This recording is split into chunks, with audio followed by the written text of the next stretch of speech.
La F1. Ce sport qui nous fait vibrer chaque dimanche de Grand Prix et aujourd'hui c'est le début d'une nouvelle saison dans une nouvelle ère. De quoi faire rêver après une saison 2021 extraordinaire. Alors pour bien commencer la saison, quoi de mieux qu'une petite vidéo sur les histoires et statistiques insolites de l'histoire de la discipline reine. Salut à tous, c'est GL Racing et aujourd'hui on se retrouve pour le 4e épisode des F1 Anecdotes. Au programme 5 petites histoires insolites sur notre sport préféré avant d'entamer cette nouvelle saison qui s'annonce passionnante. Alors trêve de bavardage et commençons tout de suite avec le record de temps entre deux victoires. Avertissement avant l'anecdote qui va suivre. Sachez que ce record peut être battu en 2022. J'y reviens juste après. Des pilotes qui ont remporté un Grand Prix, il y en a pas mal. Des pilotes qui ont remporté plusieurs Grands Prix, un peu moins, mais pas mal tout de même. Parfois, certains pilotes doivent attendre très longtemps avant de décrocher une nouvelle victoire. Eh bien, c'est le cas de Patrese Ricciardo qui a dû attendre 6 ans, 6 mois et 28 jours pour s'imposer de nouveau après sa dernière victoire. En effet, le pilote qui détient le record du nombre d'abandons que nous avions évoqué lors de l'épisode 3 détient ce record de la plus longue période entre deux victoires. Plus de 6 ans séparent sa victoire au Grand Prix d'Afrique du Sud 83 et sa victoire au Grand Prix de Saint-Marin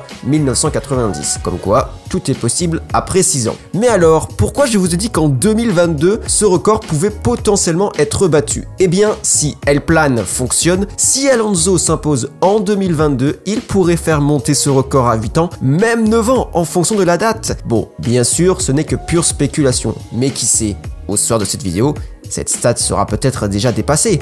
En tout cas, je l'espère. Le plus grand nombre de GP entre deux victoires. Vous allez me dire, mais JL, tu viens de la faire cette anecdote, tu es complètement débile. Mais laissez-moi vous répondre que pour l'anecdote précédente, je parlais du temps et non en termes de nombre de GP, car là est toute la différence. En effet, pour l'anecdote précédente, seuls 98 GP séparaient les deux victoires, mais ce n'est pas le record en termes de nombre de Grands Prix. Ce record, lui, s'élève à 114 et il est détenu par le tout jeune retraité Kimi Raikkonen. Et pour ceux qui sont des très grands fans de F1, vous devez certainement déjà connaître cet écart car il a fallu à Kimi Raikkonen attendre le Grand Prix des États-Unis 2018 pour retrouver le goût de la victoire après 114 Grands Prix qui le séparait du Grand Prix d'Australie 2013. Mais encore une fois, sachez que ce record pourrait être potentiellement battu si L-Plan fonctionne. En effet, encore une fois, Fernando Alonso pourrait battre ce record en 2022, quel que soit le Grand Prix. Je prends des risques avec cette vidéo car elle sera peut-être déjà obsolète au soir de Bahreïn. En tout cas, je l'espère.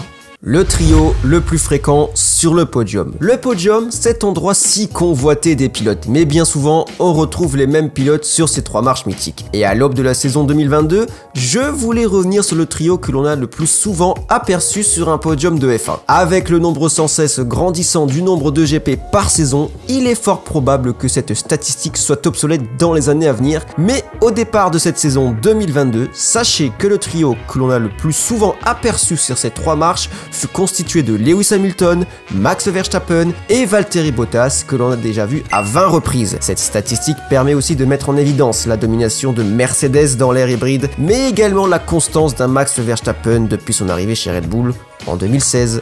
Le record d'abandon dès le premier tour. On entend souvent que la course ne se joue pas au premier tour, et pourtant certains tentent le tout pour le tout lors du départ. Bon, là on a plus l'impression que je parle d'un Open Lobby sur F1 2021 que de F1 IRL. Mais ce record existe bien dans la réalité. Ce record est détenu par Jarno Trulli, qui a couru en Formule 1 entre 1997 et 2011. Il a en tout abandonné 14 fois lors du premier tour. Je ne vais pas revenir en détail sur les causes de ces abandons qui sont multiples, mais sachez que ce n'est pas parce qu'il détient ce record que ce fut un mauvais pilote ou un pilote sale, bien au contraire. C'est juste que cette statistique m'avait frappé et je voulais vous la partager.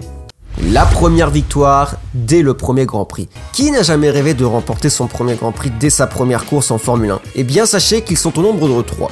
Tout d'abord, on retrouve Giuseppe Farina qui va remporter sa première course en 1950 lors du tout premier Grand Prix de l'histoire à Silverstone. Bah ouais, il en fallait bien un. Mais heureusement, 2 autres pilotes ont réussi cet exploit alors qu'il ne s'agissait pas du premier Grand Prix de l'histoire. Parmi ces pilotes en question, on retrouve d'abord le pilote américain John Woodrow Parson qui remporta sa première course aux 500 miles d'Indianapolis en 1950. Pour rappel, à l'époque, les 500 miles d'Indianapolis étaient au programme du championnat du monde de Formule 1. Parti 5e, il se retrouvait déjà premier 10 tours après le départ et s'ensuit différentes batailles durant la course. Cette dernière est arrêtée par la pluie au 139e tour de la course et étant premier, il remporta donc logiquement sa première et unique victoire en Formule 1. Pour le deuxième en question, on se téléporte de quelques années pour nous retrouver en 1961 avec le pilote italien Giancarlo Baghetti. C'est lors du Grand Prix de France de la même année que Baghetti va remporter sa toute première course en Formule 1 après être parti 12e sur la grille. Suite à des belles batailles et abandon des pilotes de l'époque, il réussit à remporter cette course avec seulement 1/10 d'avance sur Gurney.